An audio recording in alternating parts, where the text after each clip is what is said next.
welcome back to the All Things ITSM Global Podcast, coming to you live from Knowledge15 in Las Vegas today.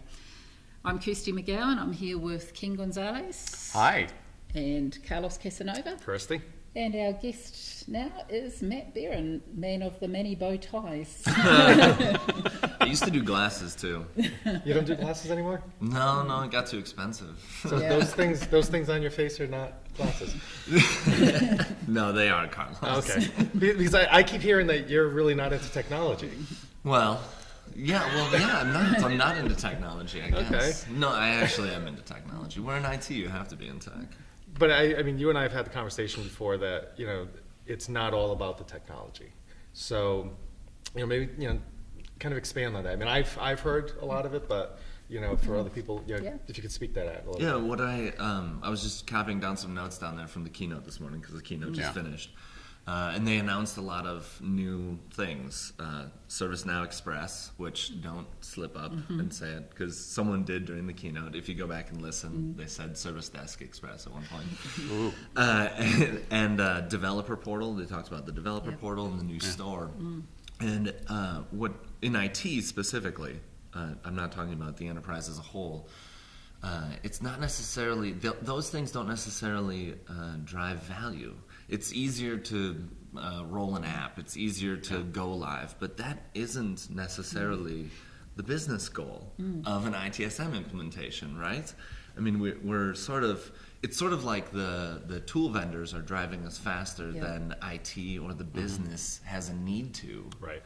Does that make sense? Yeah. That makes perfect sense. And, and in some ways they kind of also hold back, right? So over the years, having worked with a variety of different vendors, a lot of times we needed certain things, but the drive or capital or the market wasn't there, even though myself as a consumer wanted it. Yeah. But there wasn't enough of a demand, and the vendors weren't there for that. Same thing on the reverse now. There's a product that's being offered, from what I'm gathering you're saying is it's still not really focusing on the ultimate outcome of what we're trying to get at. Right, yeah, like ServiceNow's goal is to sell a tool, get an implementation in place. And the business may also think that that is their goal as well. As soon as we get ServiceNow, all of our problems will be fixed. But that's not the case. And these, ServiceNow Express, for example, all it really does is get you to that point faster.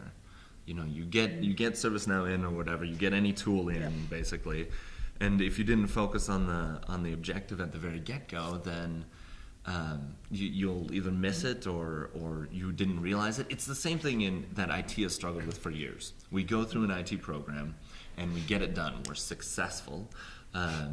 But the business didn't think we were successful, or we didn't actually make more money because of it. It wasn't revenue stream impacting. PMO is going through the same thing right now. Project managers are incented to get their project finished, not to increase revenue or be more successful. Just make a better business. The tool doesn't deliver business value. It's what you do with the tool that actually delivers the value. Yeah. Right. Yeah, delivering the wrong thing faster. Yeah, we're good at that. Failing fast is good. I tell companies all the time, especially when I go in, I say, if you don't want to fix all your base and your foundation and you want to move forward just directly into config management or whatever, my recommendation would be do it as fast as you possibly can, spend as little as you possibly can, and then in a few weeks, if you still have your job, call me back and I'll help you fix it.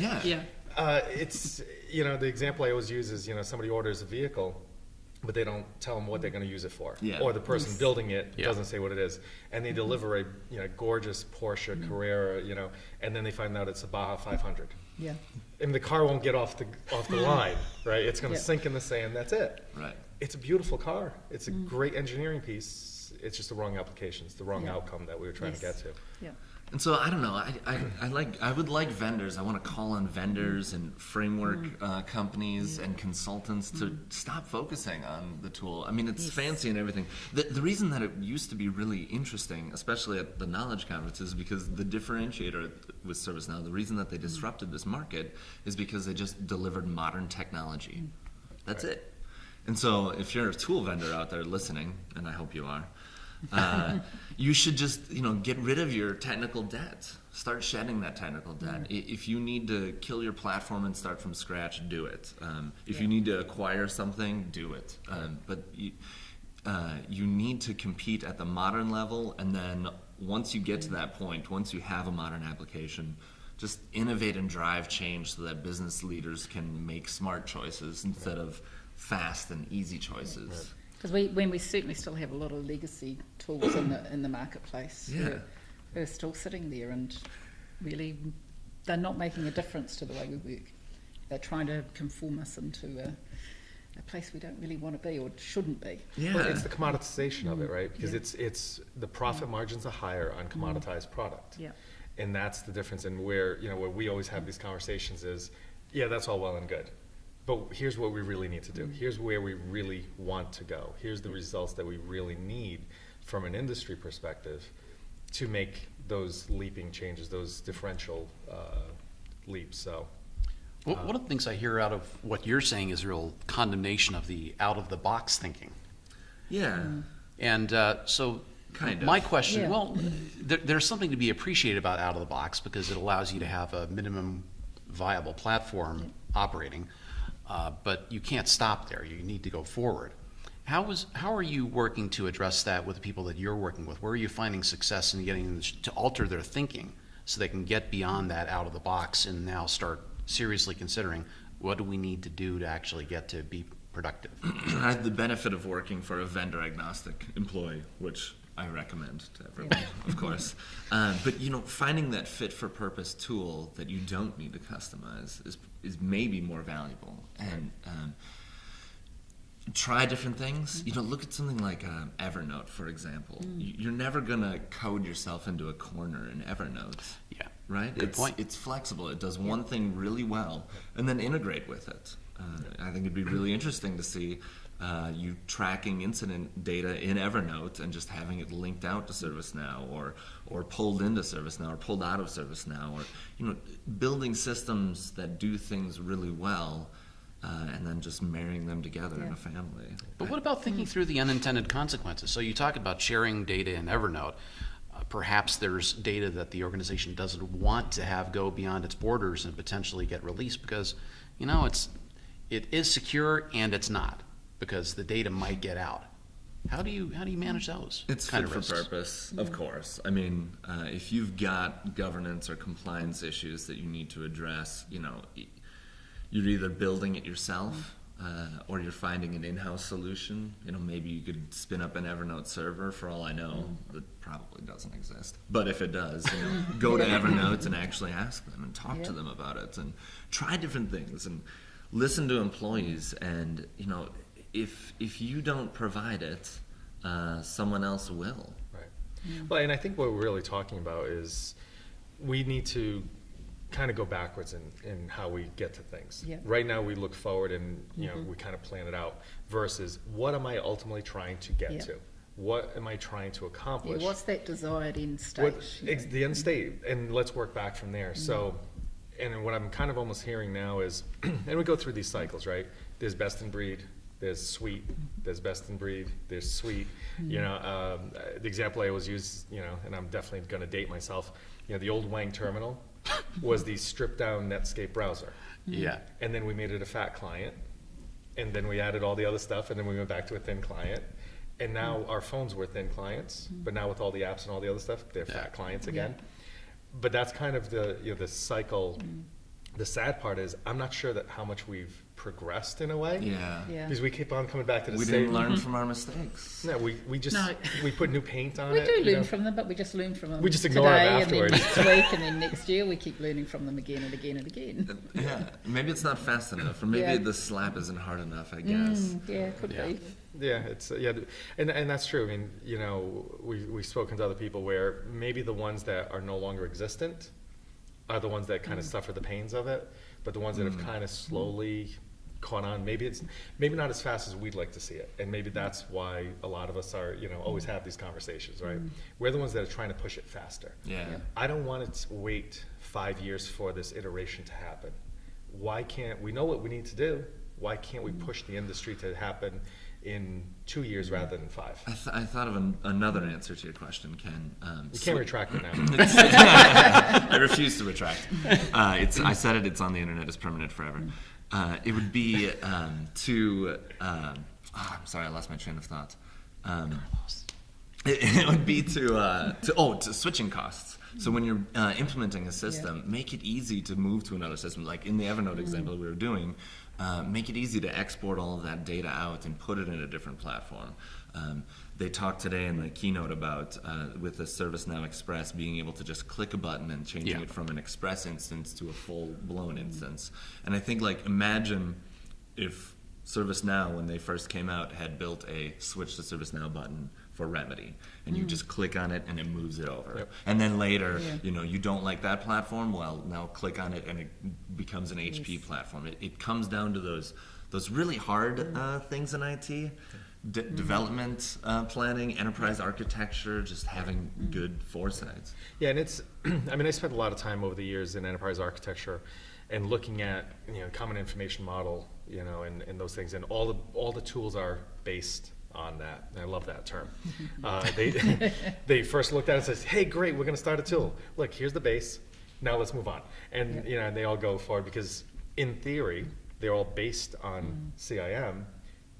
But if you try to actually merge any of those data models, it's not going to happen. Yeah. You're not going to get past the first. It's too hard. Yeah. So it's the incentive. We keep talking about incentives, right? From a capitalist perspective for the vendor, there is no incentive to create open integration and data flow. It's not that it can't be done. Yeah. And as your previous comment about the tool agnostic piece, that's why I love being in that situation where I tell people all the time, every product will fail, every product can succeed. If you have the wrong, if you're in the wrong situation, you're trying to get to the wrong outcome with the wrong product, or the right outcome with the wrong product, it's not going to work. You can take another one that'll work. A different company, different outcome. The product that failed here will succeed there. But how often do you go into organisations who say, we hate our service desk tool, we want a new one? So you go through the whole process of finding them a new one. You get it ready to go, and they say, "Oh, we'll just pick up the processes from the old one and put them in the new one." Oh yeah. Yeah. Yeah. Okay. So Can that's you make really my going to new tool- help. Can you make my new tool look like the old one with the bad processes? But look better. Yeah. They're Work better. screwing Yeah. up their goals. They're Yeah. thinking that the Exactly. tool is the goal. That's and right. Really it's That's not. right. And the tool Never. is the goal because the tool was the problem. Yeah. Yeah. And it's like, well, no, you're crushing it. Yeah. It's. But we all see it. Yeah. We've all seen, any of us that have been in and out of different companies. It's not industry specific. It's not No, it's large not. company specific. It's just Yeah, people are comfortable. generic. I Yeah. don't know. Even if something's bad, people are comfortable with what they've got. Even if they don't like it, it's safe and it's understood. So when they go to something new, they want it to work the same way, even though they thought that was a bad way to work in the first place. And not to throw a twist into it, right? But how about the reverse, where it is working fine, but we want a new tool. Oh yeah. Yeah, we just want So- something that looks pretty. Yeah, we want the new. It's like, but if it works and Yeah. it's cost effective and there's no security issues and you're achieving the outcomes you need, from a config perspective, I always tell people, if you can do it with post-it notes and spreadsheets, Yeah. God bless Do you. it. That's right. I don't think that a lot of companies can go far with that. Yeah. But if you can, to a certain level, do that, then they always look at me like I've got 3 heads when I'm suggesting that. And I'm like, I really don't care. But if you can succeed and do what you need to do, no matter what level of, relationships, if you can do it that way and it's cost effective, why would I care? Yeah. Yeah. Don't change. Yeah. No, But don't do it. let's recognize that you're probably not going to go too far with that approach. Right. But, Yeah. but you can do it with maybe an Evernote combination, with Google Docs combination, or some slight automation without going into the big platforms Exactly. Yeah. for the first year or 2. And then after that, okay, finally, then you have to kind of come back to it. So Yeah. So Matt, any closing thoughts? Change is good. If you want to make good change, you're going to have to work really hard, though. yeah. Yeah. So it sounds like it's really all more cultural than technological. Yeah, cultural, people, and just managing change. Yep. Staying focused on goals. Well, thanks a lot for your time today, Matt. It's been By all an means. absolute pleasure talking to you. Yeah, thanks for having me on. Great to see you. Thank you for your bow tie too. Anytime, Carlos.